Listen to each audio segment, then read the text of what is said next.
Bom dia, boa tarde, boa noite. Eu não sei que horas que você está assistindo este vídeo, mas essa é a nossa aula 2, né? A nossa segunda aula desse período de distanciamento social. Com relação ao nosso primeiro bimestre, essa é a aula número 7. Na aula passada, na aula 6, nós vimos aí no caderno do aluno a página 61 e a página 62. Tudo bem? Agora nós vamos continuar em andamento aí essa análise, né, do conteúdo aí do nosso caderno do aluno e vamos estudar, né, vocês vão acompanhar comigo aqui a explicação sobre a página 63 e a página 64, tudo bem? Então pega o seu caderno do aluno para você poder acompanhar aqui a nossa explicação, certo? Olha só, primeira parte aqui dessa aula eles vão trazer para a gente duas palavras que a gente precisa compreender a compreensão delas. A primeira palavra é a palavra intelecto e a outra palavra é a palavra faculdade, né? Ou seja, o que significa intelecto, o que significa faculdade? Se você for buscar aí, né, na internet a compreensão dessas palavras, você vai encontrar de forma muito fácil, mas não confunda. Faculdade não significa um curso universitário que você vai fazer depois que terminar o colégio, tá? Não tem esse significado da palavra, mas não é sobre isso que a gente vai falar aqui na aula de filosofia. A palavra faculdade, ela significa uma capacidade natural, tudo bem? É uma capacidade da gente poder, de certa forma, fazer naturalmente alguma coisa. Intelecto é o fato da gente poder pensar, da gente poder refletir, da gente poder desenvolver uma crítica sobre algo, né? Um pensamento sobre algo. Bom, então nós podemos compreender que nós, seres humanos, nós temos faculdades intelectuais, né? Ou seja, existem diferentes capacidades naturais que têm a ver com o nosso pensamento, tudo bem? Bom, continuando. Quais são as faculdades do intelecto segundo a tradição filosófica?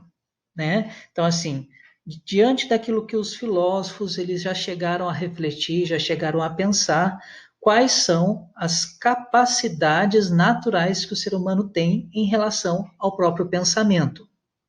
Indique exemplos que podem ser considerados a partir do seu cotidiano, né? Ou seja, no nosso dia a dia, que exemplos nós podemos eleger aí, elencar aí, que a gente faz com a nossa mente, né? Então, por exemplo, quando a gente vê alguém na rua, a gente pode perceber se a gente conhece aquela pessoa ou não, né? Então, o reconhecimento, se é alguém que eu conheço ou não, isso é uma faculdade do nosso intelecto, né? Perceber aquela pessoa é uma pessoa que eu conheço, eu sei o nome daquela pessoa, eu sei onde aquela pessoa mora, diante de uma notícia de jornal, eu ter uma opinião, desenvolver uma crítica, é uma faculdade do intelecto, tudo bem? Diante de uma música que eu estou ouvindo no meu celular e eu dizer se eu gosto ou não gosto dessa música, é uma capacidade do meu intelecto, né? Do fim do mês e o nosso dinheiro começa a acabar, o dinheiro do seu pai e de sua mãe, e você chegar à conclusão que precisa fazer algumas economias. Isso é uma faculdade do nosso intelecto, de certa forma, né? Uma coisa que a gente faz através do pensamento, através da reflexão, tudo bem? Pensar sobre o nosso pensamento, valores e ações é um exercício importante para o desenvolvimento do pensamento autônomo e questionador, né? Então, a gente pensar sobre nós mesmos, sobre as nossas atitudes, sobre a forma como nós estamos agindo, né? Tudo isso faz parte do nosso desenvolvimento enquanto um ser humano que questiona, enquanto um ser humano que é autônomo, ou seja, não depende de outros. Que tipo de situação pode levar você a pensar sobre o seu pensamento?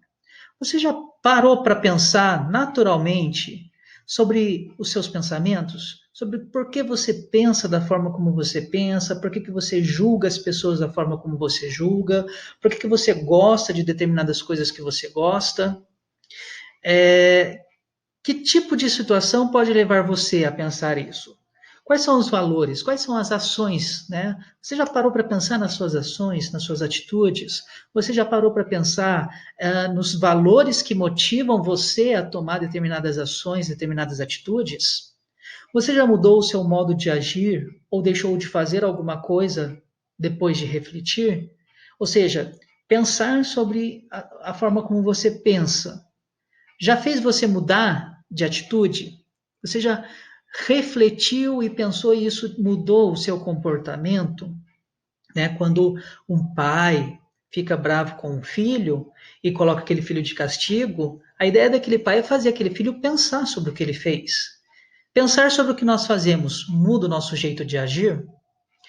Descreva em folha avulsa o quanto a reflexão encontra-se presente no seu dia a dia. Né? Então, você, nesse primeiro momento, vai pegar o seu caderno de filosofia e vai escrever ali, ó, exercício da página do nosso 63, né, do caderno do aluno, e você escreve ali como que a reflexão ela é importante no seu dia a dia, na sua vida, né? E eu vou deixar depois na atividade, que você acessa através do link, tá? Na descrição desse vídeo ou na página onde eu postei essa aula, onde você vai poder clicar ali e dizer também sobre a importância da reflexão no seu dia a dia. E continuando aí, o nosso caderno do aluno vai trazer aqui, ó, dois questionamentos para a gente poder, né, fazer uma reflexão. Primeiro, qual é o papel dos nossos sentidos no processo do conhecimento? Né? Se nós temos faculdades intelectuais que nos ajudam a conhecer, a pensar, a refletir, qual que é o papel dos nossos sentidos? Né? Lembra que o ser humano tem 5 sentidos. Né? O tato é um deles, o olfato, o paladar, a audição, tudo bem? A visão. Então, qual é o papel desses sentidos na aquisição e na conquista do conhecimento? Para a gente poder refletir. Segunda frase, né? Os nossos sentidos podem nos enganar? Será que a gente já foi ludibriado, enganado pelos nossos sentidos? Né? Será que, de repente, eu já julguei porque vi determinada coisa e quando eu chego perto eu vejo que não era bem daquela forma como eu havia julgado antes, que eu vi errado, que eu ouvi errado, que eu para mim estava quente, daí entrego para outra pessoa e está frio, né? Ou será que o sentido nos engana? Bom, o tempo sempre foi um mistério para a humanidade e ainda é assunto de debate entre os filósofos e outros cientistas. Né? Então, a partir daqui, nesse momento do nosso texto, a gente vai entrar em contato com a reflexão sobre o tempo. O tempo é linear ou sem retorno? Será que o tempo ele nunca volta? Será que o tempo é cíclico? Será que a gente vive o tempo como uma roda gigante, onde as coisas elas vão se repetindo, né? Mudam-se algumas situações, mas as coisas se repetem, né? Alguns historiadores dizem que, por exemplo, a história é cíclica, né? Ela sempre vai acontecendo através de repetições. Trata-se de uma construção humana? Será que o tempo é apenas um efeito da experiência humana? Será que o tempo existe para os animais? Será que o tempo existe na natureza? Além dos debates, sempre procuramos dominar a passagem do tempo, marcar intervalos, conhecer as suas possibilidades e, por isso, definimos marcadores de tempo, como calendários, os relógios de sol, relógios de água, de areia, entre outros. Né? Então, olha só, a gente, como ser humano, durante toda a história da humanidade, sempre criamos instrumentos para medir o tempo. Né? Instrumentos mecânicos, hoje em dia existem instrumentos digitais que precisam de bateria, né? Mas existem instrumentos, por exemplo, que medem o tempo através da sombra do sol, que medem o tempo através da areia que vai caindo de um recipiente até outro, da água que vai pingando de um recipiente até outro. Né? Existem várias formas de relógios, por exemplo. Bom, e aí aqui entra um texto, né, sobre os relógios, né, dos primeiros aos atuais relógios, para a gente poder fazer aí essa reflexão. Então, é um exercício de faculdades intelectuais aí, a gente poder refletir sobre o tempo, por exemplo, né? Essa é uma questão filosófica importantíssima. Continuando. Dos primeiros aos atuais relógios. Os dois últimos relógios de água e areia citados, né, no texto ali acima, podem medir minutos, mas nenhum dos até aqui citados se prestam para medir intervalos de tempo da ordem de segundos. Somente em 1581, quando Galileu descobriu o isocronismo das oscilações do pêndulo, foi possível medir fenômenos com duração de segundos. Galileu observava o candelabro da Catedral de Pisa e comparou o intervalo de tempo para a repetição do movimento, que é chamado de periódico, da oscilação do candelabro com o tempo de sua própria pulsação, percebendo que o período de extremo ao outro da oscilação fosse diminuído com o tempo. Essa independência do período das oscilações com amplitude é chamado de isocronismo das oscilações. Esta observação de Galileu foi feita na época em que ele tinha 17 anos de idade, olha só como ele era jovem, e era estudante de medicina. A partir dela, construiu um pêndulo de comprimento padrão destinado a medir os batimentos dos pacientes em hospitais.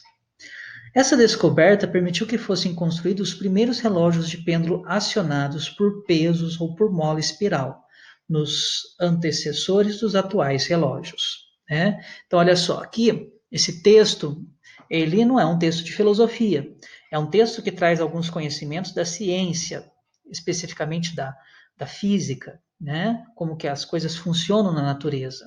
E, porém, você percebe ali um comportamento do Galileu que é um comportamento de questionamento, que é um comportamento de buscar o conhecimento, de através da experiência tentar compreender como que a natureza funciona. Ou seja, a gente consegue perceber ali que é um comportamento filosófico, né? Que é uma atitude filosófica de buscar criar conceitos, né? De buscar formas de pensar. Tudo bem? Bom, e a partir daí, para a gente poder estar finalizando essa aula, né, vocês vão ter no link também um momento para vocês poderem, ali um espaço, né, para vocês poderem escrever sobre, né, como que o conhecimento é relacionado à sensibilidade, né, como que a gente pode, através dos nossos sentidos, usá-los como instrumento para conhecer. E é justamente com relação ao conhecimento e aos sentidos que vão surgir duas correntes de pensamento. O empirismo, que está aqui embaixo, vejam, e o racionalismo. Essas são duas correntes filosóficas que dão direcionamentos para a produção do conhecimento. Estou lendo aqui. Compreender os caminhos percorridos pelos filósofos que defenderam as ideias dessas duas correntes nos ajuda a entender a construção do conhecimento. Então, vão ter grupos de filósofos que vão acreditar que o conhecimento só acontece por meio da experiência. Esses filósofos vão ser chamados de empiristas. Empiria significa experiência em grego. Por outro lado, existirão outro grupo de filósofos que vão acreditar que o conhecimento acontece não através da experiência, mas através das faculdades do intelecto, estritamente, né? Esses filósofos serão chamados de racionalistas. Tudo bem? Então, olha só, entrem no link da atividade, respondam-lhe algumas questões sobre essa aula, sobre essa explicação, peguem o caderno do aluno, consultem ali, tudo bem? E até a semana que vem, no próximo vídeo, numa próxima aula.